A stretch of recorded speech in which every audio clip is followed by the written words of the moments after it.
Você já parou para pensar que existe uma história da história? Exatamente, o olhar da história a respeito de si mesma. Talvez nem Heródoto, o pai da história, pudesse imaginar que isso viesse a acontecer, porque no passado, os ditos historiadores assim não eram chamados, eram apenas anotadores e faziam parte de um séquito que precisava registrar atos de poderosos, de reis, de monarcas, de governantes.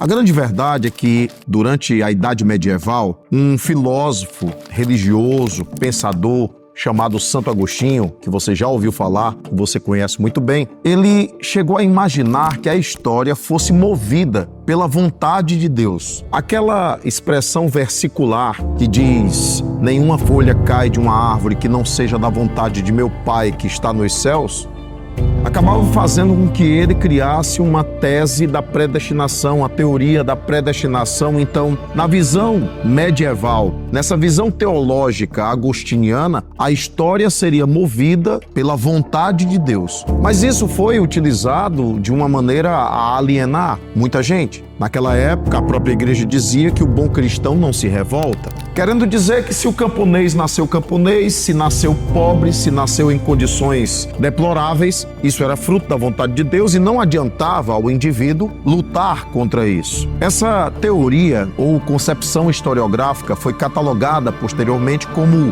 teoria ou concepção providencialista. Providencialista porque vem da palavra providência, providência divina, ou seja, a vontade de Deus. O fato é que o século XIX, ao abrir suas portas no tempo para o mundo, acabou sendo visitado por uma negação do homem de tudo que fosse medieval, de tudo que fosse místico, sobrenatural, de tudo o que viesse a ser teológico. Sim, o século XIX é o século da bifurcação da religião e da ciência, especialmente através da representação de um pensador, filósofo, organizador de um movimento que ficou conhecido, um movimento intelectual que ficou conhecido como movimento positivista. Não é o que você está pensando, não tem a ver com ser positivo, não tem a ver com otimismo, não tem a ver com alguma positividade tóxica que existe hoje em dia, mas tem a ver com comprovado, positivado, comprovado, científico, cientificizado, digamos assim. E isso foi elaborado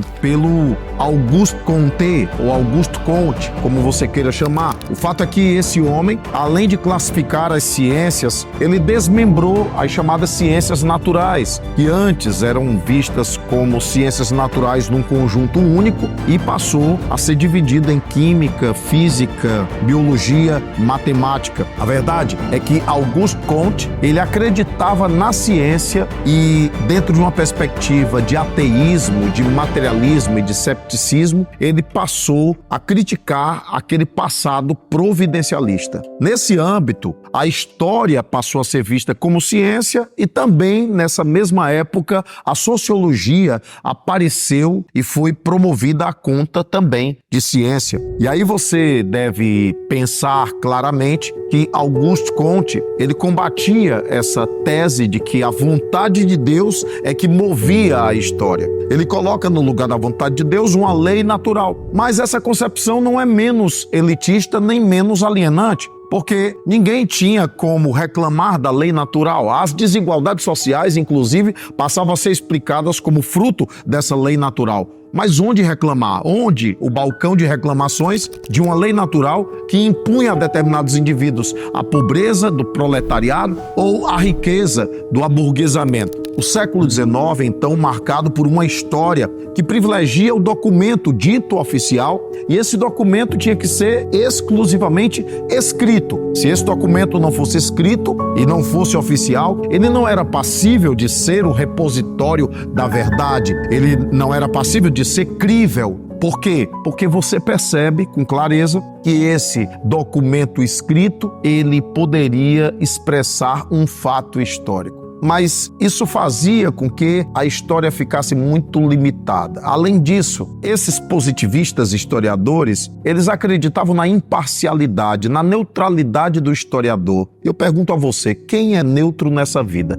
Todo mundo nasce sob um conjunto de crenças, todo mundo nasce sob um condicionamento histórico, sociológico, cultural. Então quem é neutro? Mas eles acreditavam em neutralidade, que se o historiador usasse direitinho o método de pesquisa, sendo imparcial, se afastando do fato histórico, ele poderia alcançar a verdade, e acreditavam alguns deles que poderia até reproduzir o passado tal qual ele aconteceu. O que é praticamente impossível, porque você precisaria de múltiplos, inúmeros registros, e ainda assim cada registro registra o olhar de quem escreveu, de quem anotou. Então o positivismo é uma concepção que promove a história à conta de ciência, não há de se negar isso, mas era uma visão também alienante, que promoveu a história das elites, a história dos heróis. Contra essa concepção se levantou uma concepção decorrente do economicismo de Karl Marx e Friedrich Engels. Karl Marx e Friedrich Engels, com o Manifesto Comunista, bem como com o Capital, acabaram elaborando uma nova visão a respeito da história, uma história cuja causalidade era econômica e cujo princípio seria a luta de classes. Então, o móvel da história não seria a vontade de Deus, como queria Santo Agostinho, não seria a lei natural, como queria o Auguste Comte, e agora seria a economia, a causalidade. A história seria monocausal nessa medida. Então a história marxista, ela colocava como uma história crítica que propunha a história do proletariado, a história dos excluídos, mas ao mesmo tempo limitava a história a uma única causalidade, como se toda a dialética histórica e todo o movimento da história fosse o resultado de causas econômicas, para as quais se adequava a política ou a gestão pública e assim sucessivamente. Essa história marxista propunha que o historiador deveria se colocar na condição de um despertador, de um libertador da alienação, um agente de transformação da alienação, para que se pudesse fazer a grande revolução do proletariado. Era essa visão marxista. Muitas universidades acabaram abraçando essa concepção maniqueísta entre governo vilão e povo vítima, ou burguesia vilã e proletariado vítima do processo histórico sistêmico capitalista. E aí o interessante é que depois desse trajeto, na transição do século XIX para o século XX, aparece a concepção da chamada nova história ou história nova, com a publicação de determinados artigos de historiadores como Fernando Braudel, Gustave Le Bon, Georges Duby. Esses autores, eles começaram a encarar que tudo pode ser factível de oferecer fonte histórica. Um objeto, essa câmera que está me filmando agora, a própria camisa, a moda, uma história oral. A história poderia ter também múltiplas possibilidades, inclusive de interdisciplinaridade, porque para explicar o nazismo eu precisaria da psicologia, da psicanálise, da própria psiquiatria, porque para explicar determinada guerra eu precisaria da geografia, da geopolítica. A história nova, que foi publicada através de diversos artigos desses autores numa revista francesa chamada École d'Annales, ou Escola de Análise, ela propunha que o pipoqueiro da esquina também é repositório de história e que é possível pesquisar a vida dele naquele contexto, numa delimitação de tempo e de espaço. E isso inaugura a ideia de uma micro-história e de uma macro-história. Ao mesmo tempo, desmistifica essa coisa de que o historiador é neutro. Não, a nova história parte do pressuposto de que ninguém é neutro, nenhum historiador é imparcial. E todos estão sofrendo condicionamentos históricos também. Desse modo, a história nova propõe múltiplas possibilidades de pesquisa. Se um fato aconteceu ontem, já é possível escrever a respeito. Não é necessário, como queriam os positivistas, se distanciar para ter alguma imparcialidade. Já se conta com a ausência da imparcialidade.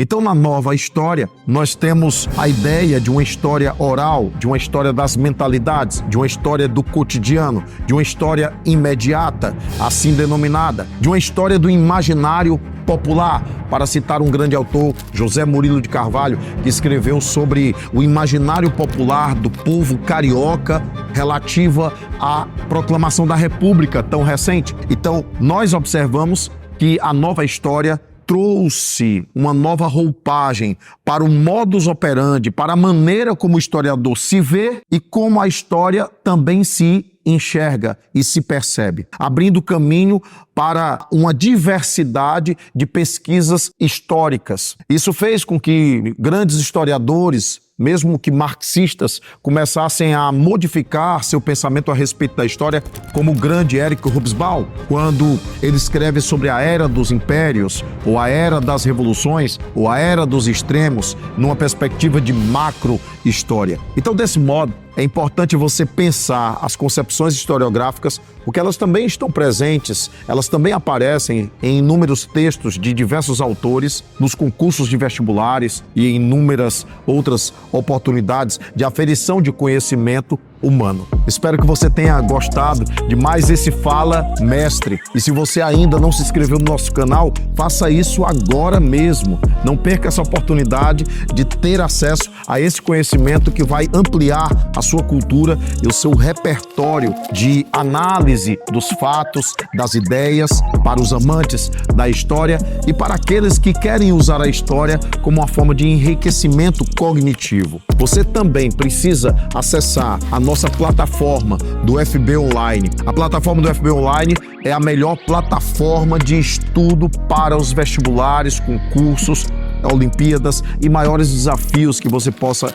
enfrentar em termos de provas e de aprovação. Com Farias Brito, você terá essa oportunidade de sucesso, de crescimento e de elevação cultural. Um grande abraço do professor Newton.